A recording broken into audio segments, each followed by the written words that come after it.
परख। किसी जंगल में एक संत महात्मा रहते थे।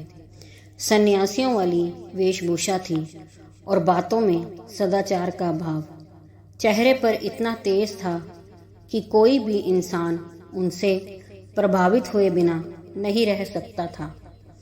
एक बार जंगल में शहर का एक व्यक्ति आया और वह जब महात्मा की झोंपड़ी से होकर गुजरा तो देखा बहुत से लोग महात्मा जी के दर्शन करने आए हुए थे।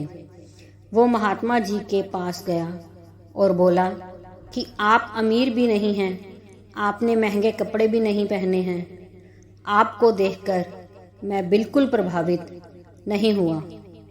फिर ये इतने सारे लोग आपके दर्शन करने क्यों आते हैं? महात्मा जी ने उस व्यक्ति को अपनी एक अंगूठी उतार कर दी और कहा कि आप इसे बाजार में बेचकर आएं और इसके बदले एक सोने की माला लेकर आना। अब वो व्यक्ति बाजार गया और सब की दुकान पर जाकर उस अंगूठी के बदले सोने की माला मांगने लगा, लेकिन सोने की माला तो क्या, उस अंगूठी के बदले पीतल का एक टुकड़ा भी देने को तैयार नहीं था। थक हार के व्यक्ति वापस महात्मा जी के पास पहुंचा और बोला कि इस अंगूठी की तो कोई कीमत ही नहीं है। महात्मा जी मुस्कुराए और बोले कि अब इस अंगूठी को पीछे वाली एक गली में सुनार की दुकान पर ले जाओ। व्यक्ति जब सुनार की दुकान पर गया तो सुनार ने एक माला नहीं बल्कि 5 माला अंगूठी के बदले देने को कहा।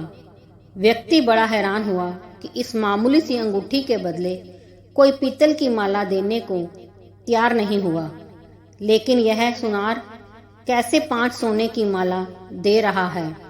व्यक्ति वापस महात्मा जी के पास गया और उनको सारी बातें बताई। महात्मा जी बोले कि चीज़ें जैसी ऊपर से दिखती हैं अंदर से वैसे नहीं होती। ये कोई मामूली अंगूठी नहीं है, बल्कि यह एक हीरे की अंगूठी है जिसकी पहचान केवल जौहरी ही कर सकता था। इसलिए वह 5 माला देने को तैयार हो गया। ठीक वैसे ही मेरी वेशभूषा को देखकर तुम मुझसे प्रभावित नहीं हुए, लेकिन ज्ञान का प्रकाश लोगों को मेरी ओर खींच लाता है। व्यक्ति महात्मा जी की बातें सुनकर बड़ा शर्मिंदा हुआ। कपड़ों से व्यक्ति की पहचान नहीं होती, बल्कि आचरण और ज्ञान से व्यक्ति की पहचान होती है।